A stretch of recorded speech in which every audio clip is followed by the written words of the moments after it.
The flames are going backwards.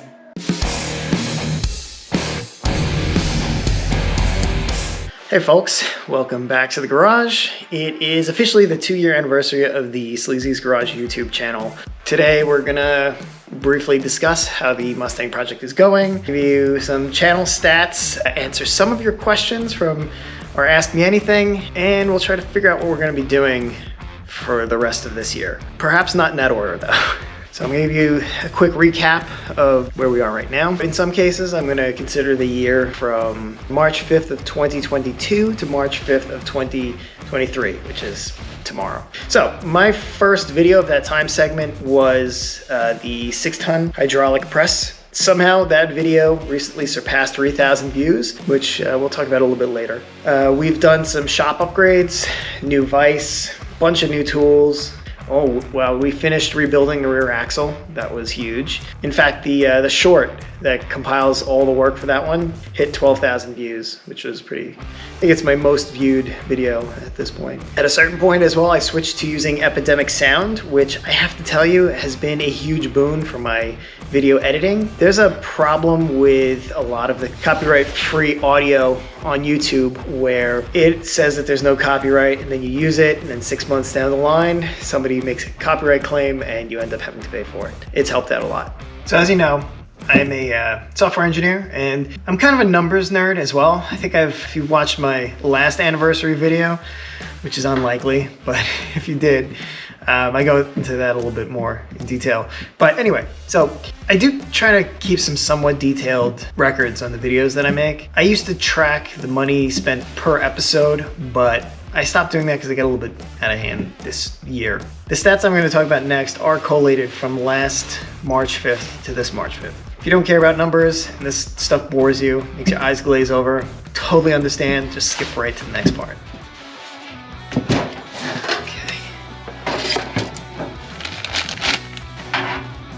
So let's first talk about the number of videos that I put out. So last year our total was 34 videos. This year we uploaded 35 videos.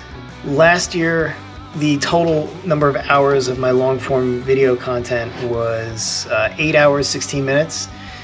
This year it was 9 hours and 1 minute. That's an extra 45 minutes and 42 seconds of content.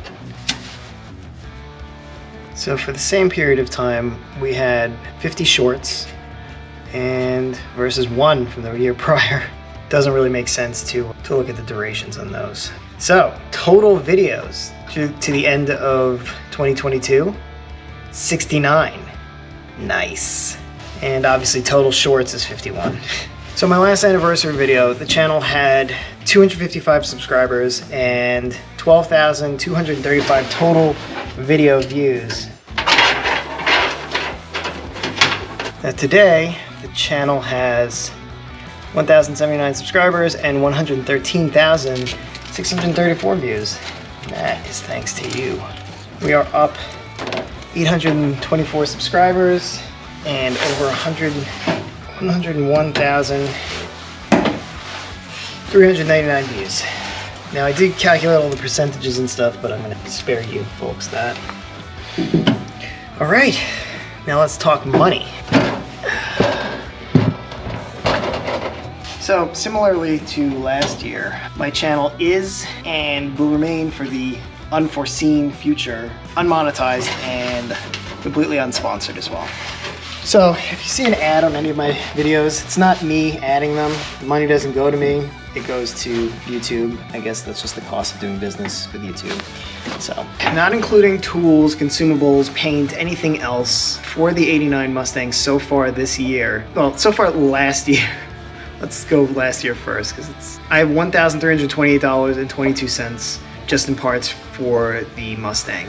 This year, however, went up a little bit. We spent $7,525.84 just in parts. So this year's kind of getting off to a slow start in parts. I really haven't bought anything this year yet for that car. I have a bit of a wish list though that I have to get through, and that's going to start hitting soon. You all know what time of year it is, so.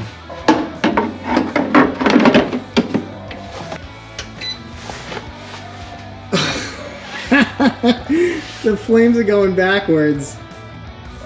Oh my god, I have to take this whole thing apart.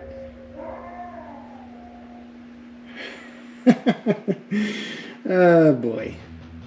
Alright, I've been slightly misled. The motor that I bought said CW/CCW. The advertisement said nothing about this, but apparently it's random which way it goes and you can't change it. It means it can go clockwise or counterclockwise. If you need one that goes in a certain direction, you have to buy one that goes in a certain direction. Because if it stops, if it's held in place or something, it can go back the other way. So I'm gonna try that real quick, otherwise I'm just gonna wrap this up and do what I need to do with it. All right, so why did I go through the trouble of rebuilding this thing? Well, let's have a fireside chat, of course. All right, racing bucket. Seat cover. Before we get to that, I do want to just quickly go over the current plan that I have for the Mustang. Of course I have a plan, not a bricoleur du dimanche. That's for you, Mom. I haven't updated in a while. You might have seen it in the background on here. So, where are we at the moment? We have finished rear center and rear wheels. Okay, so we did this. That's good. We've installed the rear axle. Underbody resto, middle of car. Front suspension. So for rolling, we just need to do steering. Stopping, brakes. Definitely going to try to handle this. Engine compartment. It's kind of done. Not really. Fuel system, engine, transmission, electrical. And that'll get us moving. And then we make it look nice. So yeah, the White Mustang project is going to continue well into 2023. Most likely into 2024, but I'm really hoping that at least we can get it driving this year. Not quite at a place where I'm comfortable picking up another full car project, but I do have other Mustangs and I do have a nice F-150, and it's not really that it was holding me back or anything like that, but the warranty is pretty much going to be up on the F-150 this year. So I might start doing some more mods for those. I also plan to do a couple of tool reviews for some of the MVP tools that I've been using to do this. Some of the real heavy hitters. If you've watched any of the last few videos, I'm sure you've seen quite a few that you know I'm probably going to end up reviewing. The tool review content seems to reach kind of like a wider audience. I think a lot of the fox body stuff, I hate to say it, is a little bit niche at this point. It happens to be my favorite niche. So if any of this sounds interesting to you, or if you have any suggestions for content, let me know in the comments section below. And then finally, before we get into the Ask Me Anything portion, I just wanted to give some special thanks to everybody in the Sleazy's Garage orbit. Well, first, I want to give my never-ending thanks to Mrs. Sleazy. Again, she does all of my thumbnails, logos, all the graphic design, stickers, merch, and she 100% supports my tools and parts habit. Without her, I really couldn't do this, so super heartfelt thanks. Also, huge thanks to my family. They're huge supporters. They help me dig into the project, always give me good feedback. Family's super important to me, of course, so huge thanks there. Criminally, last anniversary episode, I left somebody out, so I want to give a huge shout out to my friend Dwayne, fellow software engineer. Dwayne's been a supporter from the beginning as well. Thank you, Dwayne. I appreciate it. Going down my carefully prepared list, thanks to Mike from RevLane, Nick, my executive producer, fellow YouTubers, the 8-9 Garage, Bone Shakers Garage, and Rick from Big Stick Stangs. Give them a follow if you can. Awesome Fox Body content. Shout out to Yoda, Lou, Speedy Kev, Low, Herb, Payne, Scarface, Joey B, Lee, Ray, Chris, Candy, Alex. Most of all, huge thanks to you for watching. You've once again earned your Certified Badass certificate from Sleazy's Garage. Seriously, I can't thank you folks enough for all the likes, comments, encouragement, and shared enthusiasm for the project. And with that, come with me into the car and we will do a fireside chat for the Ask Me Anything. So, I'm gonna preface this section with some of these questions are a little bit spicy. If you have kids that like to watch this channel, you may want them to not watch this section. Make it a little questionable for the content. So let's begin. We're gonna start off with some easy ones first. This question comes from Herb. What's your guesstimate for curb weight once finished? So, very reasonable question. I believe the stock curb weight for a Fox Body Mustang is around the 3,200 pound mark. I'm replacing a lot of the heavier things with lighter stuff. So there's a reasonable chance that it will be less when it's done, but I am also putting some heavier components back in. Who knows? I would say probably at maybe a little bit below curb weight for a stock, which would be around 3,200 pounds. But there is a landscaping supply place nearby that has one of those big trailer weight things. So I'll get an accurate measurement when it's done. Cool. So next question comes from Zachary. Zachary asks, why am I small? Unfortunately, Zachary, I'm sorry, but the reason why your dick is small is genetics. There's a good chance that your father's dick is small, as well as your grandfather's. So I'm very sorry about that. But I think I recently read an article that said dick sizes are increasing. So there's hope for your kids. All right, the next question comes from Lo. What kind of lotion do you use to get such soft hands? Thank you for noticing my soft hands, which aren't actually that soft. Not sponsored, but I do use O'Keeffe's. It's like this green puck. It's pretty decent stuff. Again, I'm a software engineer. I spend a significant portion of my day during the week writing code, not really doing strenuous activity. Just want to give a quick shout out. If you are one of the millions, perhaps billions of people in this world who have to sacrifice their soft, supple hands to support yourself and your family, huge shout out. You have my respect. I did some of it before being a software engineer, and it's not easy. Next question comes from Anonymous. When did you get into Mustangs? So my first car was a 79 notchback Mustang LX. It was my cousin Maria. She had it for, I'm not exactly sure how long. She took great care of it. My father and my uncle then took great care of it. One of my earliest memories was seeing my father and uncle in my old garage at my parents' house, and they had the front of it jacked up. The engine, the oil pan was off. The cylinder head was an inline six, so the cylinder head was off. I think they were changing the oil pump and doing main bearings just to get it back on the road. I remember my dad renting a ridge reamer to ream out the ridge that was at the top of the cylinder. I think that was a moment that kind of sparked an interest in working on cars for me. So yeah, they took very good care of that car. Maria ended up getting something else. That became my first car. My father had it painted, and it was really well kept for what it was. And I actually started to learn how to work on it myself, doing brakes and things like that, adjusting the carburetor. I think it was carbureted inline six, I want to say 200 cubic inches. Pretty decent engine, to be honest. Eventually, we sold it. Unfortunately, it would be amazing to still have that, restore it, put a Coyote in that. But the next car that we got was this one. It was my second Mustang. This question comes from Nick.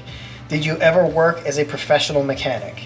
No, I did not work as a professional mechanic. I was never ASE certified. I did mount tires through high school. That was actually, looking back on it nostalgically, it was a fun job. Then I was kind of a mechanic's assistant for a little bit in college. But for the most part, yeah, no, it's always been mostly a hobby for me. Next question comes from Anonymous. How do you choose your tools? That's a good question. How do I choose my tools? So you've seen me buy some good tools, and you've seen me buy some really, really crappy tools on this channel. I think it really depends. It depends on the use that I'm going to do with the tool. Am I going to use it more than once? Am I expecting to use it in the future? My answers might be wrong. Maybe the right choice is always buy the best tool you can. But let's say I need a press for a couple of bearings and things like that. I'm gonna buy like a cheap Amazon benchtop press. I'll use it for what I need to use it for, and if it breaks, it breaks. So that it's a bit of a gamble. But I do also want to mention that there are some really great tool review channels that I watch for, like, if I'm in the market for a particular tool, I will always check Project Farm to see if there's a specific video for that tool and its counterparts. Yeah, but other than that, I'm locked into the DeWalt ecosystem. Do I regret that? Not really, but I mean, I kind of wish that they would have maybe a smaller form factor for the battery, the way Milwaukee has for like their little impact wrenches and stuff like that. I don't regret it, but I mean, at the same time, it kind of sucks that we get kind of railroaded into these things. By the way, let me know if that's if you see any flames coming out of that thing. Hopefully that's not going to be like a self-fulfilling prophecy where this car eventually goes on fire. So this question comes from Jack. What's your worst nightmare? Oh God, this is easy. 100% becoming like consumed by like a Cronenberg-esque screeching human flesh tower conglomeration thing. Like a mix of like The Thing and The Blob, only it just becomes like, I don't know, body horror is pretty gross. Be a great allegory on conformity and individuality though, huh? Hey, you asked. Something tells me though that's not exactly what we meant by what's my greatest nightmare. So for this project, definitely the thing going on fire. I think I just talked about that. I have 30-year-old wires that I took a look at, but I'm not an expert, so you can miss something and you can cause a problem and you can have a fire. So that's my worst nightmare, fire. Next question comes from Jimmy. Jimmy asks, what happened to the motor that was in your Mustang? So this is a really good question. I recently posted on the community tab, actually, I think it was like yesterday or something, some pictures of the motor. When I bought it, it was a slightly modified 302.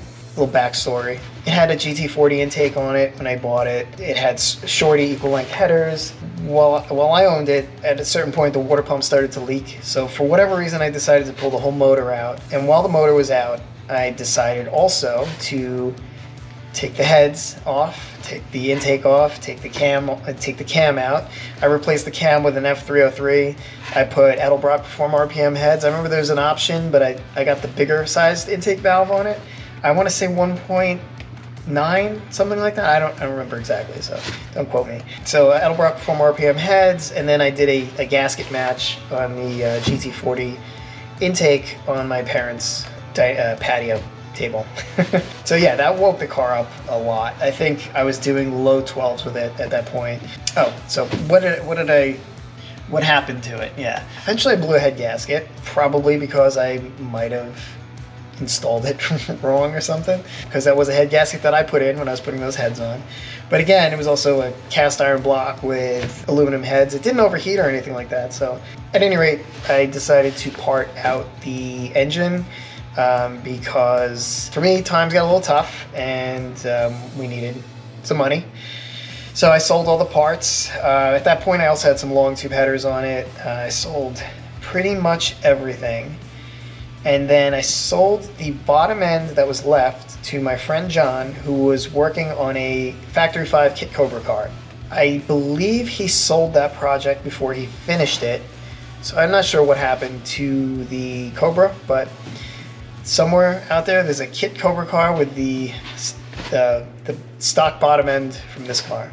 Oh, no, he had done machine work to it first. I know I think he went 30 over with it.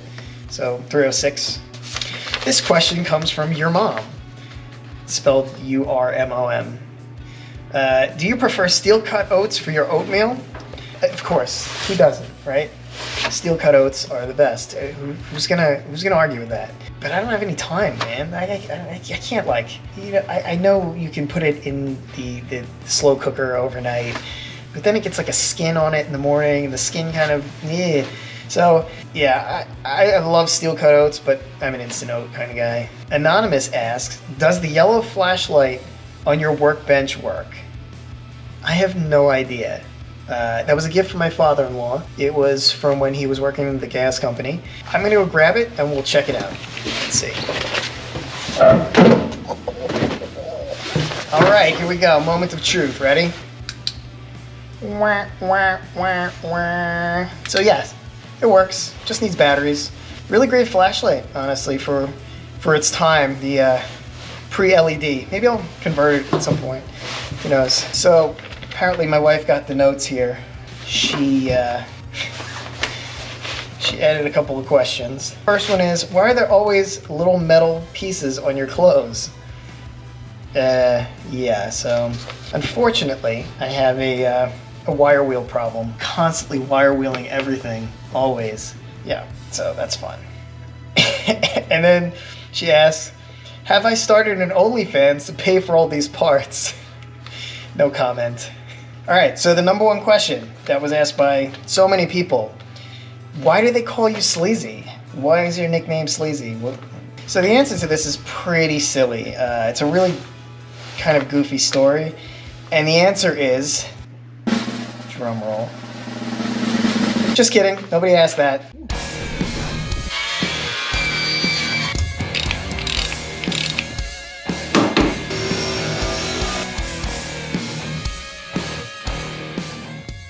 All right, that's it, fam. Thanks for tuning in. Let's have another awesome year of progress on this rust bucket.